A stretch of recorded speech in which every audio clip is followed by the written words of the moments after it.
Hello, I'm Tim Kohlhauff with Spokane County WSU Extension. I'm the Urban Horticulture Coordinator, and I'm here today in partnership with the Friends of the Bluff. Today we're going to talk about pruning trees. What's the right way to do it? What are some of the wrong ways to do it? How can we prune to enhance the health of a tree rather than take away from it? We also want to spend some time talking about thinning our forests. Wildland fire is a really important issue here in Washington, and even in Spokane County, it's a danger that we face. But we can all take some action to thin our forests, reduce the fuel load, which might burn in a fire, and at the same time, increase the health of a forest. So we're going to talk about how we might do that. Let's start though by how we determine our pruning objective. And we're going to go right into this tree right here. So the first step whenever we decide that we're going to prune a tree is to look at the whole tree and decide, what is it that I actually want to accomplish? Why am I pruning this tree, and what is it that I hope to get out of this tree in the future?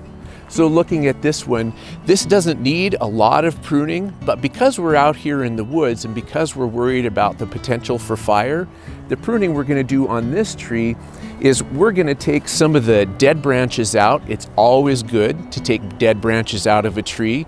You never have to worry about harming. It's only going to help if you prune the dead wood out of a tree. So we're going to get rid of all the dead wood in this tree. And because fire usually starts along the ground and we have a lot of pine needles here in this pine forest, we're going to assume that the fire is coming along the ground.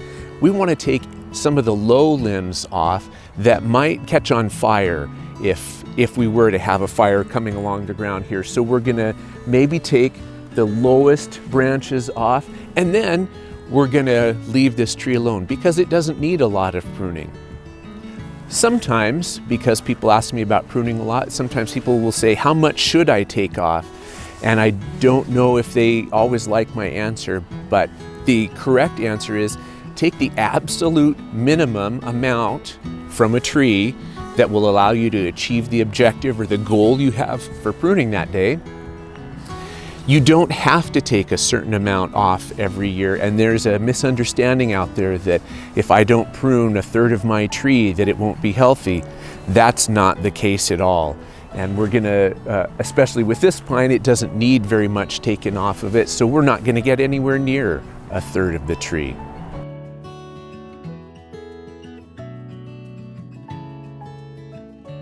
Our objective, our goal for this tree is pretty simple. We just want to remove the dead wood, and we want to remove the lowest whorl of branches as a way of limiting the chance that it might burn in a fire.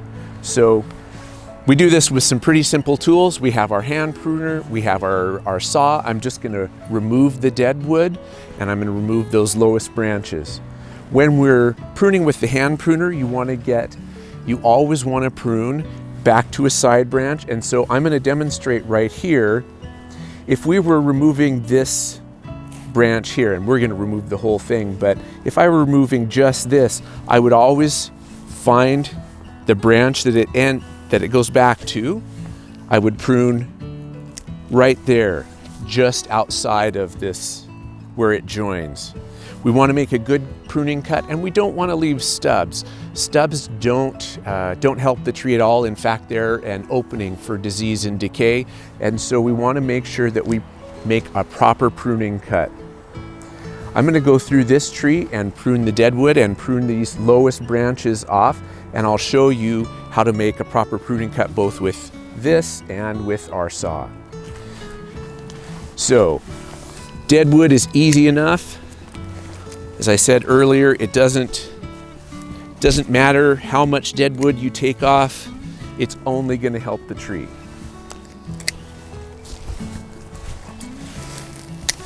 There we go. Now we get to the live wood, and here we want to be a little more careful.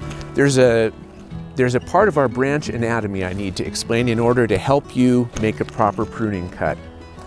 Wherever a branch joins the trunk of the tree, or wherever it joins a parent branch, meaning a small branch joining a larger branch, there's what we call a branch union or a branch attachment. Where those two branches come together, or the branch and the trunk, there's some overlapping layers of tissue, and these form a little raised up area. It might be easier to see up here. This is called the branch collar. After we prune a branch, this is the tissue that's going to help compartmentalize or cover over the wound that we've made. And so we want to make sure and leave that tissue intact. The way that we do that is that we find the branch collar on the tree, and then we're going to prune just outside it. In other words, we don't want to cut into it. We wouldn't cut like that. We want to cut just a little bit above it, so that we're leaving intact that tissue that's going to, in turn, cover over or compartmentalize the wound that we're making. So whether we're using a saw or we're using these hand pruners, we want to make sure and leave that part intact. On pine trees, it's pretty easy to see.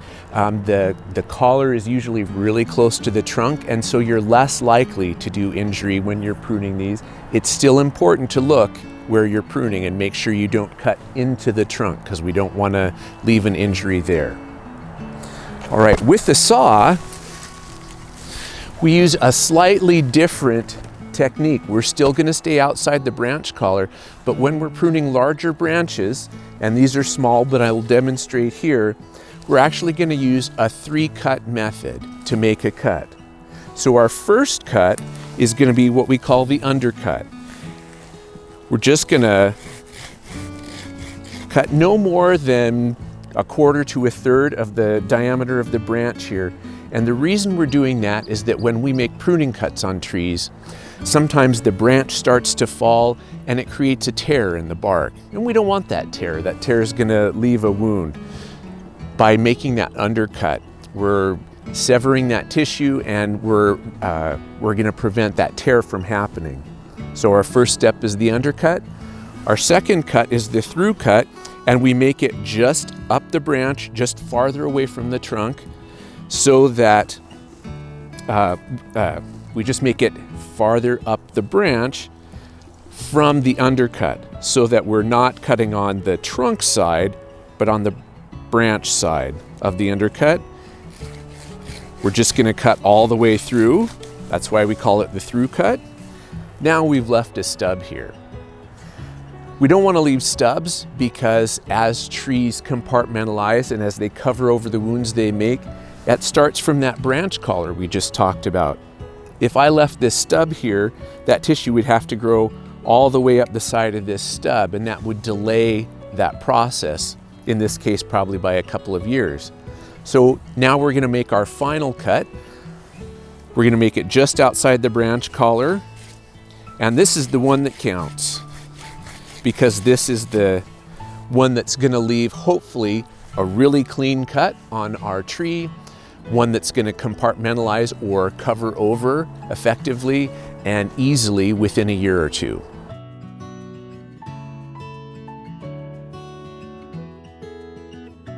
We're here in front of a stand of trees, and you might have heard the term dog hair stand or dog hair forest, and this is what we're referring to.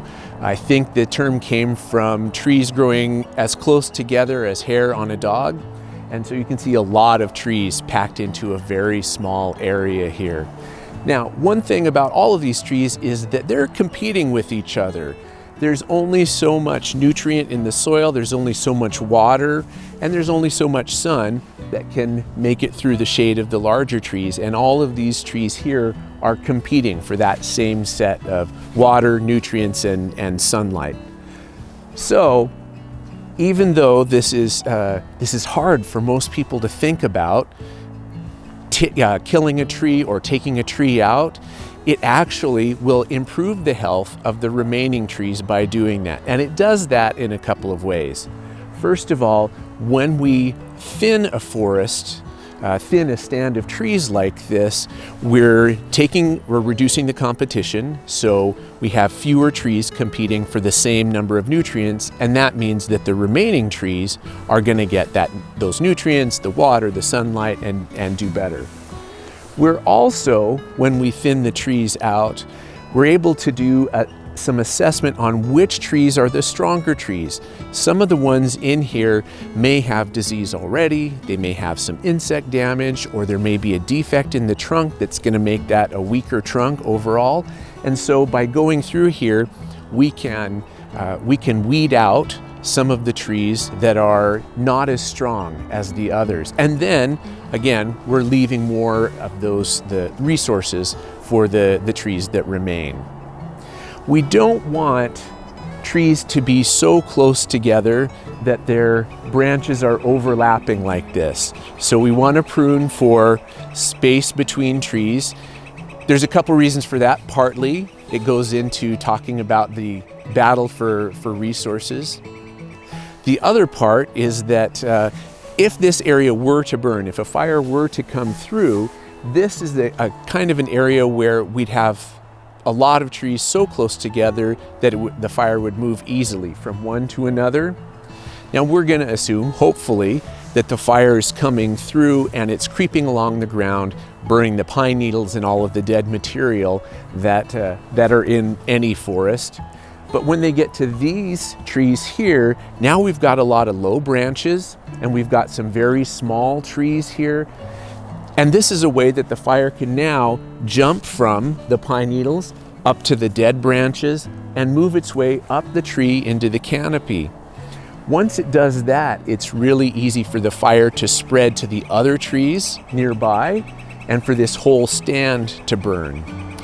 Worse, it's easy for the fire, once it's got into a stand like this, to jump to other taller, mature trees. In other words, we might move from a ground fire, something moving along the ground, into a canopy fire, or what's sometimes referred to as a crown fire.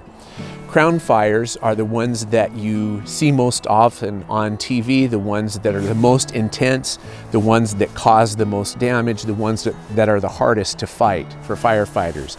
And so what we want to do as we're thinking about thinning our stand of trees is we want to improve the health of the stand. We also want to reduce the risk of fire. And we can do that by pruning or thinning for space between trees so the canopies aren't overlapping like they are here. And we're going to remove some of those low branches so that the fire can't jump from the ground up into the tree. We sometimes call those ladder fuels because it's a ladder for the fire to climb up into the canopy of the tree. So we're going to go through and assess the trees here for health and vigor, and we're going to thin some of them out so that the remaining trees are going to be healthier. Well, let's talk about the process of deciding which trees stay and which trees we remove when we're thinning a stand like this. We're in our dog hair stand of trees, and we know that we need to thin some of these out. We want to do this so that we leave the healthiest, the best trees in an area and remove anything that's weaker. So I've had a chance to look at this a little bit, and I see this tree right here. This is one that we're going to leave. The reason that I decided this was the one to keep was that it's a healthy tree. It's also growing really vigorously, and so it's doing well in competition with the other trees around here. Also, this is the tallest tree in the stand. I didn't choose it for that reason, but because it's the healthy tree, it's a vigorous growing tree, and it's also away from some of the more mature trees that are in the area. So if this is the tree that we keep, we're going to have a nice healthy forest in the future. So let's talk about removing some of the other trees. Now I know sometimes it's really hard to cut down a live tree. In this case, what helps me kind of power through that is I know that this tree is going to be really beautiful if it's allowed to grow bigger and not have to compete with the other trees that are too close. Some of these, in looking at them, already have signs of disease, or they're just not growing in a way that's going to lead to a healthy tree in the future. And so by removing those, I'm actually giving this tree a better shot at making it to maturity. So I'm just going to go ahead and dive in and start removing these. Now we've talked already a little bit about fire, And if a fire were moving through this area, of course, we want to thin these out.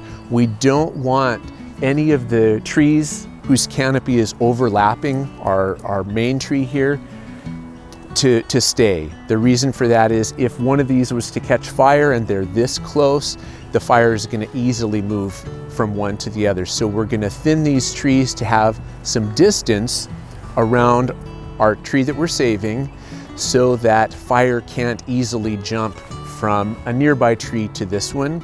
We're also, and I've already done this, we've taken some of the low branches off of this tree so that in case of a fire, the pine needles down below aren't going to burn hot enough to throw sparks or to cause this upper part of the tree to ignite.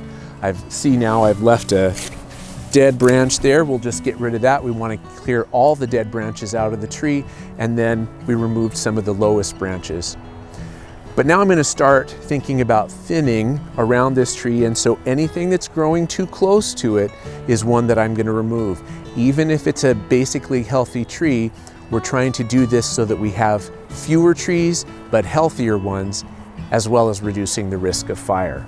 So we're gonna thin some of these other trees out and make more space for this.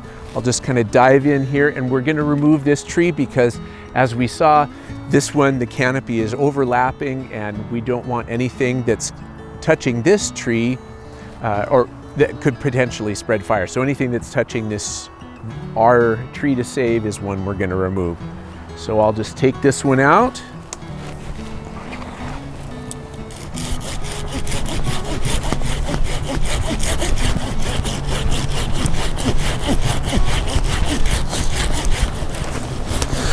And here I'm pushing the tree away from myself because this is a fairly tall tree. I don't want to have it come down on my head. It's light enough that I can still manage it. And there we go.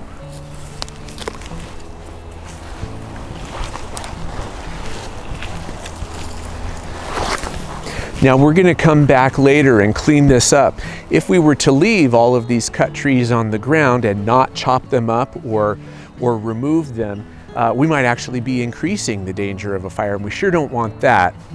But what we're going to do in this case is we're going to come back and clean these later, or another option is that we could cut this down into much smaller sizes, 12 to 18 inches or so, and if we made sure that all of these smaller branches made contact with the ground and were chopped up small enough, we could actually leave these in place, and that way as they broke down, they'd be returning nutrients to the soil that our saved tree could take up. Either way is okay because our primary concern is reducing the risk of fire in this area. We're pretty close to some houses, so we're going to keep thinning, and we'll either chop these up, lop and scatter them out, or we'll take these out and have them chipped up and return to the soil. Well, we're in the process of thinning our dog hair stand and clearing some space around the tree that we want to save here. I happened upon these two trees that are actually so close together that they're almost wrapped around each other. I'm going to remove these trees partly because they're too close to the tree we want to save, but if I saw these in another area, this is the kind of defect that we wouldn't want in our stand of healthy trees, because these have actually been growing against each other, and there's actually, on the other side of this, there's some trunk damage. And so even if they weren't too close to this tree to save, I would probably remove both of these trees because they have defects in their trunk that make them unlikely to live to be mature trees anyway. So I'm going to go ahead and remove them both. We happened to find a sign of what might be some pine bark beetle activity on this tree, so I wanted to point it out. Here at the base of the tree, we've got these piles of sawdust right here. Now this could mean that pine bark beetle was in this tree, and as they were chewing their way or boring their way into the tree, they push the frass or the sawdust back out of the hole they've created, and it falls to the bottom of the tree, leaving this sawdust. It's not always a sign of pine bark beetle. There are some other insects that can cause this, and they're not always as damaging as bark beetle. So this isn't proof of that insect, but it is a sign that this might be a tree that has had some problems and might be having problems even as we speak. This is a really classic or common disease in our area. This is called Western gall rust, sometimes called pine gall rust. And it's a fungal disease that actually gets under the bark of a pine tree and causes the tree to grow this gall where the fungus then can live off the sap or the sugars that the tree is producing. And then these white spots on here are where the fungus is reproducing. These are spores that then go out in the wind and spread to other trees and infect them. This is really common. It's not typically something that kills a tree, but it can weaken the trunk of a tree. In some of our windstorms that we've had pines that broke just above or just below these galls on main stems.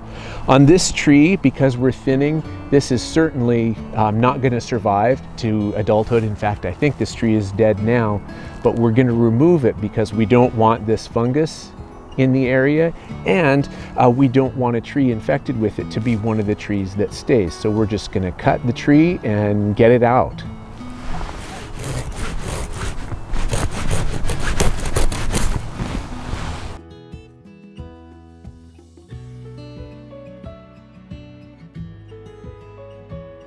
Well, as you can see, we've done some thinning around our tree that we determined we wanted to save. And here we're pruning, our target is 6 feet clearance all the way around the trunk of this tree. Now you can see there's still a lot of thinning that we need to do in our dog hair stand, but we've at least achieved a minimum around this tree. We also want to prune towards canopy or branches not overlapping with the adjacent tree, and we want to prune or thin for space between trees, but we've got a good start on this one. And we've also removed the dead wood on the tree that we're trying to save. We've limbed it up a little bit so that if the fire is creeping along the ground, we've removed some of those ladder fuels that might take the fire from the ground up into the tree. Now you can see we've got quite a brush pile here that we're going to carry out later, but for a minute I want to talk about what to do if there's a tree with some shrubs or some other understory plants nearby, and our brush pile is going to stand in for shrubs for just a minute.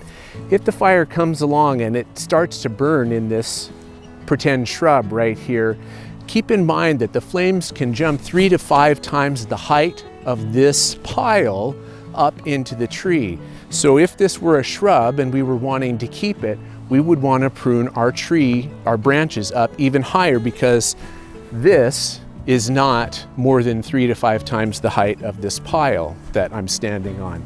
So we would want to prune higher. However, we also don't want to remove more than 30% of the live canopy of our tree here. So we kind of have to balance those two and make the best decision that we can. In this case, our pretend shrub is going to go away. We don't have to worry about that. But it might be that if we wanted to keep the shrub and we had more branches or more canopy up here, we would prune our low branches up another whirl so that we would get more clearance from the flames that might be coming along here. Or if we had a tree like this one and we'd already reached about how much we can take in 1 year, maybe instead we choose to cut down the shrub or whatever's growing in the understory. Now, I'm not talking about wildflowers or perennials. I'm talking about plants that are woody that might burn for a longer period of time and let that heat or the fire really build up and jump to our tree. So There's a little bit of an unknown that you're going to use your best judgment when you're doing this, but keep in mind there are some standards we want to hit. We want to get at least 6 feet between 6 feet distance between the trunks of the trees. We don't want our canopies to overlap. We don't want branches touching branches or growing past each other where fire could easily jump from tree to tree. And we want to keep in mind that if we have something down on the ground, shrub, other woody plant, that the fire can jump from whatever that height is up higher into the tree. So we might have to take more branches off of a tree right next to it. We also want to keep in mind that we don't want to remove more than 30% of our green tissue. So keep those rules in mind, and then also know that we're making the best decision that we can in a place that isn't out of a video or a textbook. So sometimes you have to just make the least worst decision of several choices. And if you keep that in mind and keep working towards those standards, then you're going to be helping reduce fire risk and increasing the health of the forest.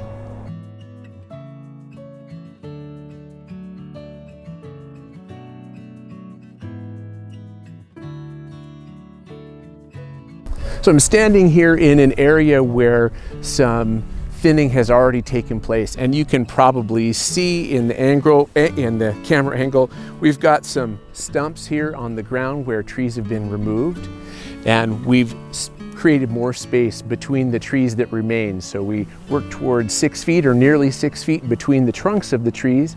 We worked on spacing so that there's not that overlap of branches, or if there is some overlap between a couple of trees, we've left more space around the outside of them so that if these ones burn, they're unlikely to spread further than this one. This all is better for the trees that remain because there are fewer mouths or fewer root systems that are competing to take up the nutrients in the soil, competing for the water that can be pretty scarce in the middle of the summer. And there's plenty of sun hitting all these trees. Ponderosa pine in particular is a full sun tree. It likes being out in the sun. If you look farther back behind me, you'll see there's an area that's still part of our dog hair forest, meaning that we've got lots of little trees back there that still could be thinned. The treatment here was focused on clearance around or close to a path, which is ideal. We want to clear the path. And as future treatments, future thinning projects come through, we'll move farther and farther out and do more thinning back there. The trees in the back are still competing with each other for water and sun and nutrients. And so hopefully you're starting to see now that what we've got here, even if it's a little uncomfortable to think about chopping down a tree or killing a tree, what we're left with is fewer trees, but healthier ones, and ones that are more likely to live to maturity, to resist disease and insects, and also hopefully to resist fire should it come through here. So in the end, this is the look that we're hoping to achieve throughout the bluff so that we have a healthier stand of trees and we're reducing the risk of fire. This is kind of a finer point that you might want to take into account, and I'm looking at these and I'm seeing that these are up kind of high from the ground. So when someone was cutting, they had a little trouble getting any closer to the ground, but now as someone is walking through, they're a little bit of a trip hazard. And so something to consider as you're removing these trees is to try and get as low to the ground as you can. And so if I was gonna be here with my saw, I might just cut this down a little bit lower, just so there's less chance that someone might trip as they're walking through here. And this is, the important work has been done. We've removed these trees, but now we're going for an A+ in thinning. And so we're gonna cut these down just a little bit lower to the ground. Thank you for joining us, and thank you for your interest in improving the health of our forests around Spokane, for doing good pruning work when you're out working with trees, and for reducing the risk of wildland fire, which is a danger all over Washington. If you have more questions about how you can get involved, contact the Friends of the Bluff at friendsofthebluff.org. You can also reach out to me. I'm happy to answer questions.